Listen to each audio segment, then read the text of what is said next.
తాకట్లో ఉన్న మీ బంగారాన్ని విడిపించి ఆ రోజు ఆన్లైన్ రేటుకి కొంటాం. Sharma gold company. నమస్కారం, వెల్కమ్ టు సుమన్ టీవీ. నేను గీతాంజలి. నాగుల చవితి. మరి నాగుల చవితి రోజున ఎటువంటి పూజా విధానాన్ని మనం పాటించాలి? కొన్ని ఆహార పదార్థాలు తినకూడని అంటూ ఉంటాయి, ఆ రోజు తీసుకోవలసినవి ఉంటాయి. అలాగే విశేషంగా అసలు నాగుల్ని ఈ రోజులో ఎలా పూజించాలి తెలుసుకుందాం. వివరించేందుకు ప్రస్తుతం మనతో పాటు ఉన్నారు. గత 15 సంవత్సరాలుగా 30,000కు పైగా జాతక పరిశీలన చేసినటువంటి అనుభవం కలిగిన ప్రముఖ జ్యోతిష్యులు బ్రహ్మశ్రీ నందిబట్ల శ్రీహరి శర్మ గురువు గారు మనతో పాటు ఉన్నారు. వారితో మాట్లాడదాం. గురుగారు నమస్కారం అండి. వాగర్థావివ సంపృక్తౌ వాగర్థ ప్రతిపత్తయే జగతః పితరౌ వందే పార్వతీ పరమేశ్వరౌ. ఆదిత్యాయ చ సోమాయ మంగళాయ బుధాయ చ గురు శుక్ర శనిభ్యశ్చ రాహవే కేతవే నమః. శృంగేరి జగద్గురు పీఠాధిపతులకి, కంచి పీఠాధిపతులకి నమస్కారములు తెలియజేసుకుంటూ కార్యక్రమాన్ని ప్రారంభిద్దాం. గురుగారు, నాగుల చవితి అసలు ఎలాంటి పూజా విధానాన్ని అవలంబించాలి? ఎలా చేసుకోవాలి పూజ? ఇంటి దగ్గర చేసుకోవాలా? పుట్టలో పాలు పోయడానికి పుట్ట దగ్గరికి వెళ్ళాలా? లేకపోతే ఈ విధంగానే చెయ్యాలి నాగుల చవితి అంటూ ఏమైనా నియమాలు ఉన్నాయా? మన శాస్త్రం ఏం చెప్తుంది అసలు? నాగుల చవితి మన ఆంధ్ర, తెలంగాణ, కర్ణాటక, తమిళనాడు ప్రాంతాలలో చాలా గొప్పగా జరుపుకునేటువంటి పండుగనమ్మ. మహిళలందరూ కూడా శ్రావణ మాసంలో ఎలా అయితే నోముల వ్రతాలు చేస్తారో ప్రతి ఇంటి మహిళ కూడా ఈ నాగుల చవితి ఆరాధన సర్పాలకు చేసుకుంటారు. అయితే మనము గమనించుకున్నట్లయితేనమ్మా, శ్రావణ మాసంలో వచ్చే పంచమిని నాగ పంచమి అని అంటాం. ఆ తర్వాత కార్తీక మాసంలో పంచమి వెనకాల ఉండేది చవితి కదా, కార్తీక శుద్ధ చవితిని నాగుల చవితి. అంటే దీని వెనక ఉన్నటువంటి అంతరార్థం గమనించుకున్నట్లయితే మనకు వేదాలలో ఎక్కడ కూడా ఈ నాగదేవత పూజా విధానం ప్రస్థానం లేదమ్మా. వేదాలలో ఉనికి ఉంది తప్ప పూజా విధానం ప్రస్థానం లేదు. బ్రాహ్మణ్యము, పురాణాలు వీటికి సంబంధించినటువంటి విషయాల్లో ఈ సంబంధించినటువంటి ప్రస్తావన అనేటువంటిది ఉంది.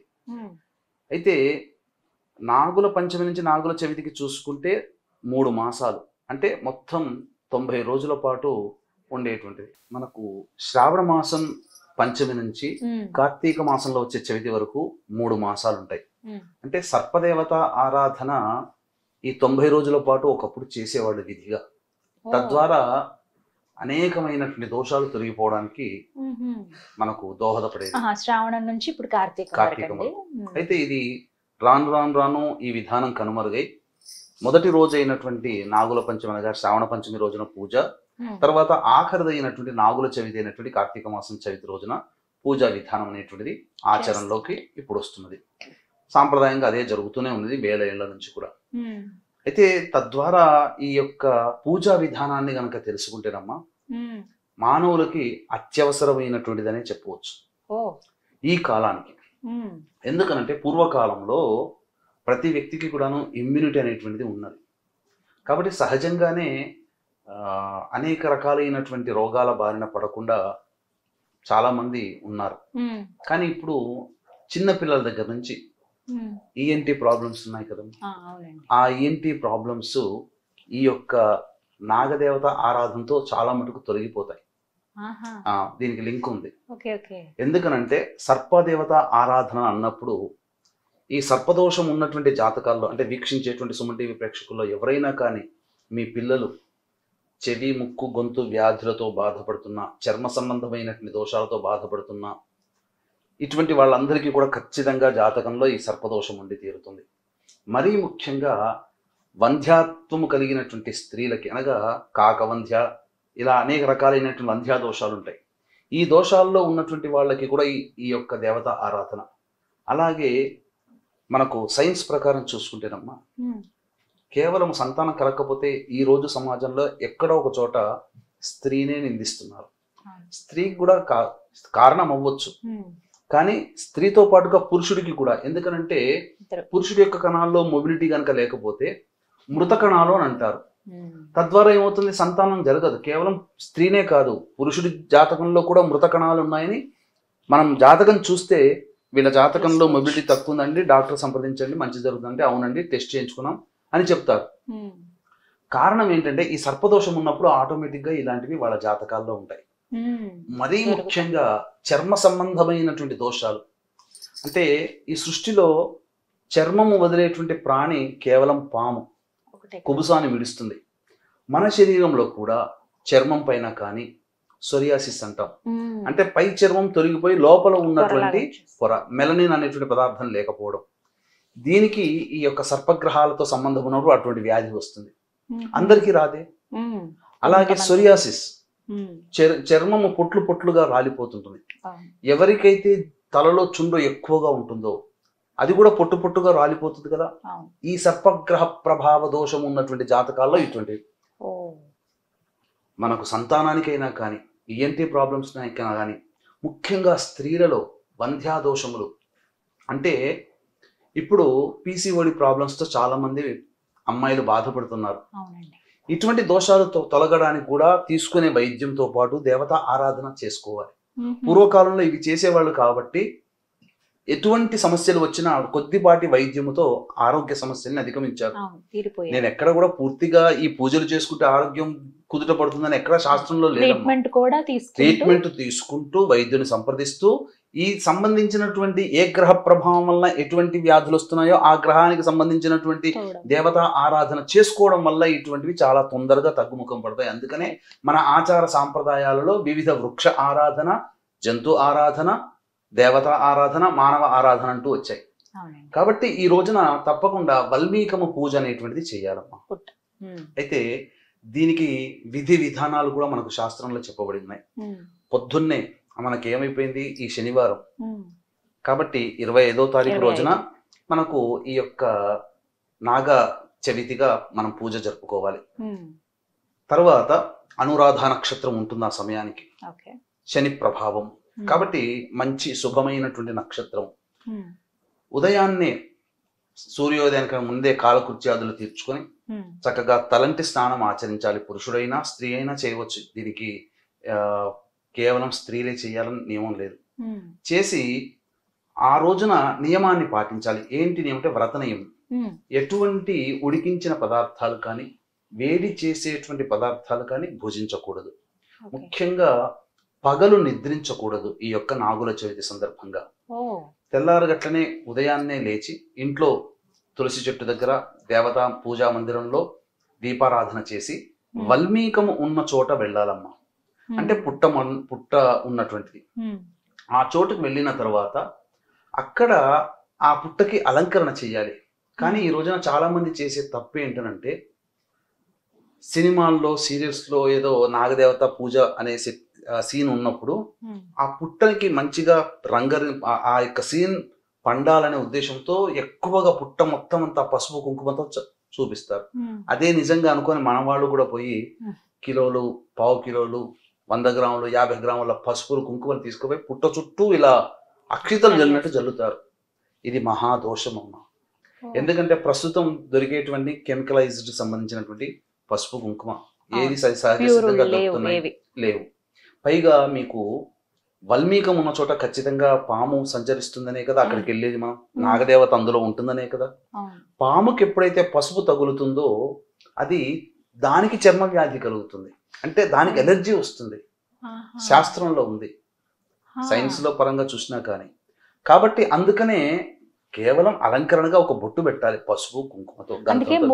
పిండితో వేస్తారమ్మా. పసుపు అక్కడ ఉండదు, కానీ సినిమాలు చూసి మన వాళ్ళు నేర్చుకుంటున్నారు అట్లా, తప్ప అక్కడ అటువంటిది లేదు. తరువాత చాలా మంది పుట్టలో పాలు పోస్తుంటారు. పుట్టలో పాలు పోయడం కాదమ్మా. నాగదేవత స్వీకరించాలి అన్నప్పుడు ఒక మట్టి పాత్రలో కానీ లేకపోతే ఇత్తడి పాత్రలో కానీ, రాగి పాత్ర వాడకూడదు, ఇత్తడి పాత్ర కానీ మట్టి పాత్ర కానీ తీసుకుని వెళ్ళి అందులో పాలు పోసేసి ఆ పుట్ట చుట్టూ కూడా పసుపుతో తడిపినటువంటి దారాన్ని ఒక 11 చుట్లు ఆ చుట్లు చుట్టి, లేదా 3 చుట్లైనా 5 చుట్లైనా చుట్టి, తరువాత దేవతా ఆరాధన ఆ యొక్క వల్మీకానికి నమస్కారం చేసి 11 ప్రదక్షిణలు కానీ 5 ప్రదక్షిణలు కానీ చేయాలి. ప్రదక్షిణ చేస్తున్నంతసేపు ఓం మానసాదేవ్యై నమః అనుకుంటూ, లేదా ఓం సుబ్రహ్మణ్యాయ నమః, శరవణ భవాయ నమః అనుకుంటూ ప్రదక్షిణలు చేయాలి. చేసి చలివిడి కానీ, చిమ్మిలి కానీ, అరటిపండు కానీ, తర్వాత ఆ పాత్రలో ఉండినటువంటి ఆవు పాలను కానీ పెట్టి నైవేద్యం పెట్టి నమస్కారం చేసి ఇంటికి రావాలి. ఇది విధానంగా చేయమని. ఎందుకంటే అందరూ జనసంచారం ఉన్నప్పుడు పాములు రావమ్మా. సినిమాల్లో ఎట్లా ఉంటది, వాళ్ళందరూ వచ్చి ఉండగానే నాగుపాము వస్తుంది, ఆశీర్వదిస్తుంది, నమస్కారం అనగానే తల మీద ఆశీర్వదిస్తుంది. సెట్టింగ్ అమ్మది, అది సినిమాటిక్. అది నిజంగా అట్లా వస్తాయేమో పాములు అని చెప్పి మన వాళ్ళు గంటల కొద్దిగా ఆ పుట్టల దగ్గర కూర్చొని వేచి చూసి రాదని వెళ్ళిపోతారు. అలా చేయకూడదు. జనసంచారం ఉన్న చోట పాములు ఎప్పుడూ నిలబడవు. ఇది ఇక తరువాత ఆ తదనంతరం ఆ వెళ్ళిపోయే ముందు ఆ పుట్ట దగ్గర ఉన్నటువంటి మట్టిని తీసుకొని ఈ 2 చెవులకి అద్దుకోవాలి. అదే ప్రసాదం. ఇంకేం పుట్ట దగ్గర తీసుకోదగిన ప్రసాదం ఏమీ లేదు.